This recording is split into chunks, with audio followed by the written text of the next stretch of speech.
Ah, Emmanuel, elle en a passé du temps à chercher l'appart de ses rêves. Accueillant, bien placé, et dans son budget. Oui, elle en a passé des nuits blanches. Mais aujourd'hui, ça y est. Elle est contente, Emma, parce qu'elle l'a trouvé, l'appart. Un joli studio au centre de Paris qu'elle imagine déjà décoré. Seulement avant, il va falloir le payer. 194 000 €. Alors Emma n'a pas de crédit en cours, elle gagne 2600 € net par mois sur 12 mois, elle paye un loyer de 750 € et elle a de la chance, elle a un apport de 35 000 €. C'est bien ça, mais il va falloir emprunter. Et quand on pense emprunt, on pense... Bah oui, les banques. En caméra cachée, sinon c'est pas drôle, Emmanuel a commencé son parcours du combattant de primo-accédant. Vous avez des prêts en cours? Non. Vous avez des enfants? Non. Vous n'êtes pas marié? Non. Si vous n'avez jamais rencontré un banquier pour l'obtention d'un prêt, cet interrogatoire digne de Jason Bourne peut faire flipper. Mais en fait, tout est normal. Pour les banques, le crédit immobilier, c'est un produit d'appel. Elles vendent ça quasiment sans marge.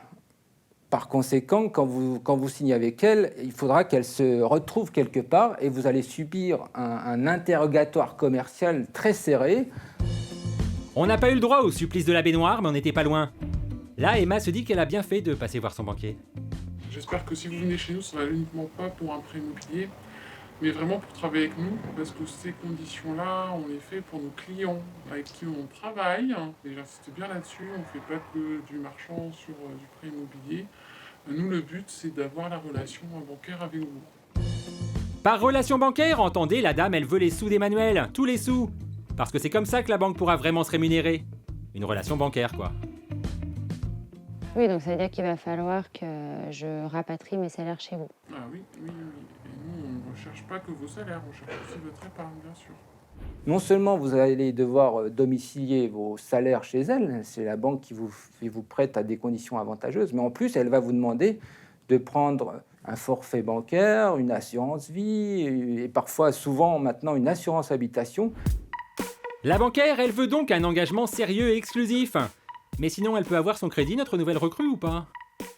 Chez vous, il faut automatiquement avoir un apport. Ah oui, C'est combien? Il faut quoi? C'est quoi l'apport minimum?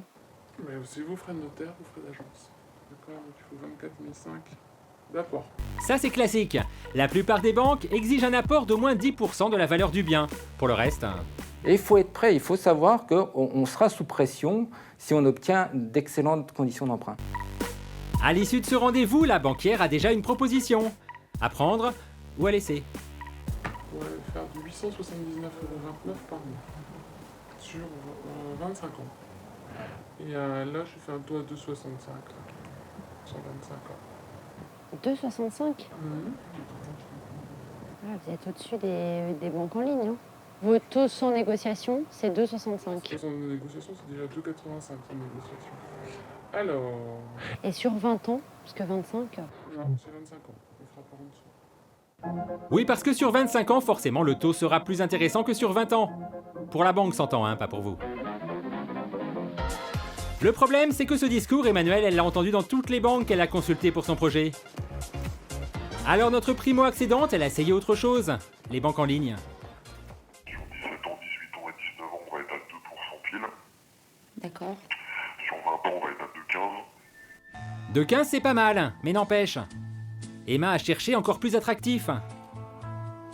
Elle a donc donné rendez-vous à un courtier. Le tout dans une ambiance polar, parce que le courtier d'Emma, il a vraiment trop une gueule de comédien. Moi, j'ai un petit projet immobilier.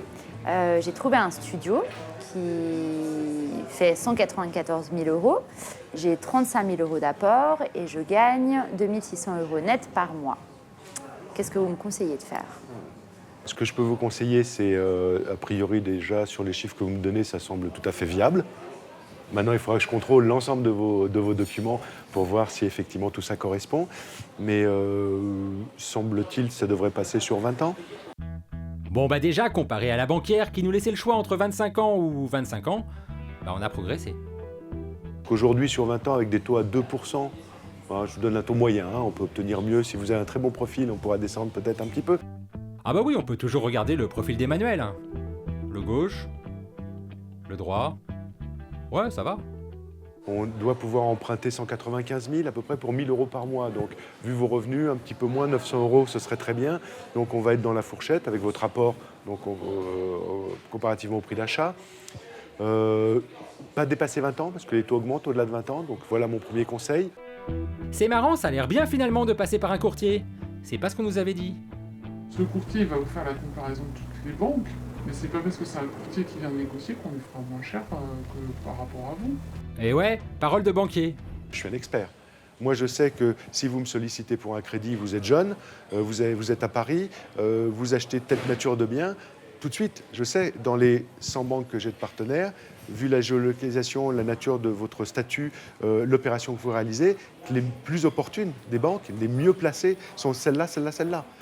D'accord, mais sinon... Qui vous paye? La banque et le client. La banque seulement quand le courtage n'est fait qu'à distance, en ligne, c'est ce que j'ai expliqué, le courtier web. Soit c'est un rencontre physique avec un courtier physique, réel, et à ce moment-là, c'est vous qui me payez des frais de dossier. Mais vous allez me payer des frais de dossier à moi que vous ne paierez pas à la banque. Bon, y a pas, il vend bien son bout de gras, notre courtier. Parce que non seulement les banques ne pratiquent pas toutes les mêmes taux, mais en plus, parfois, les taux d'emprunt peuvent varier selon l'endroit. Si, c'est vrai. La preuve, Paul en a bénéficié.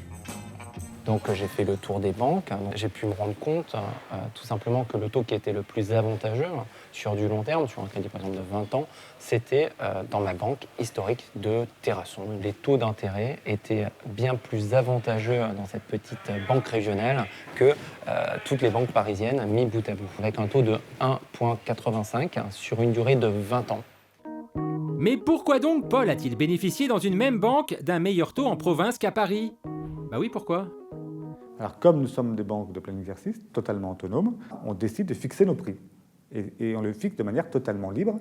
Et c'est nous qui décidons, ben voilà, les crédits à 15 ans, à 20 ans, on va le vendre à ce prix-là, par rapport à notre stratégie. Il y a quand même un juge de paix, c'est le prix de l'argent sur les marchés financiers. C'est pour ça qu'il n'y a pas tant d'écart que ça, parce que l'argent à 20 ans, il a un prix.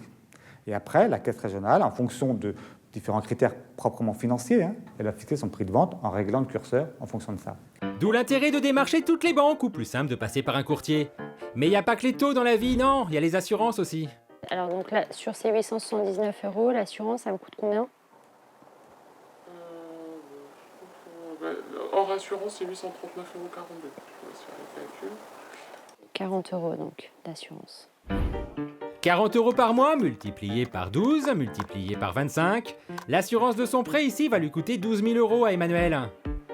Du coup, elle s'est rencardée et elle a trouvé beaucoup moins cher ailleurs. Alors elle fait quoi maintenant? Nous, ce qu'on peut conseiller, c'est de prendre l'assurance de la banque, sachant que vous avez ensuite 1 an pour la résilier. C'est la loi Hamon. Aujourd'hui, le client a le droit de choisir son crédit et aussi son assureur, son banquier et son assureur. Il faut savoir séparer les deux pour optimiser les deux.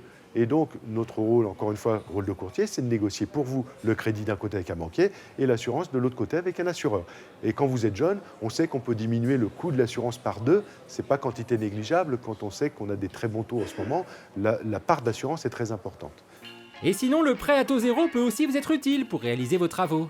Si vous avez des travaux d'envisager dans l'enveloppe, il faut savoir que depuis le 1er janvier 2016, nous avons le nouveau prêt à taux zéro. Donc il y a aussi une petite enveloppe de financement qui peuvent être donnée gratuitement, sans intérêt. Ça, c'est une très bonne formule qui va relancer l'immobilier cette année et qui permet à des jeunes comme vous êtes primo-accédants, d'avoir une enveloppe qui peut aller jusqu'à 120 000 € en gratuit à partir du moment où vous faites des travaux de rénovation dans le logement. Donc est-ce qu'il en nécessite? Il faudra en faire beaucoup puisqu'il faut quand même faire un tiers du prix d'achat en travaux. Mais Emmanuel a tenté autre chose, un prêt complémentaire, le prêt solidaire. Un prêt sans intérêt, donc intéressant. Sur Hello Merci, donc tu peux emprunter jusqu'à 10 000 € ou 15 000 € en fonction des cas de figure. Entre arriver avec 0 et arriver avec 10 000 ou 15 000 € levés en prêt solidaire, évidemment, le banquier te voit sous un autre œil. La limite, c'est que les gens, pour participer à votre projet, il faut qu'ils soient motivés.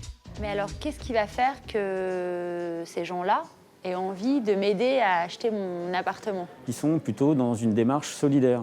Ils te prêtent de l'argent sans intérêt. C'est ça qu'on appelle le prêt solidaire. S'ils te prêtent 100 €, c'est pour te donner un coup de main et toi, tu les rembourses simplement de 100 €. Donc je ne vais pas les héberger tous les week-ends à la maison parce qu'ils m'ont donné, de l'argent pour financer mon emprunt. Non, il n'y a pas de contrepartie où tu vas devoir héberger les gens ou quoi que ce soit, ou leur faire la cuisine ou je ne sais quoi. Non, c'est vraiment un coup de pouce solidaire. Allez, on se motive et on l'aide, Emmanuel, pour son projet. Puis vous verrez, elle vous invitera à dîner, c'est sûr.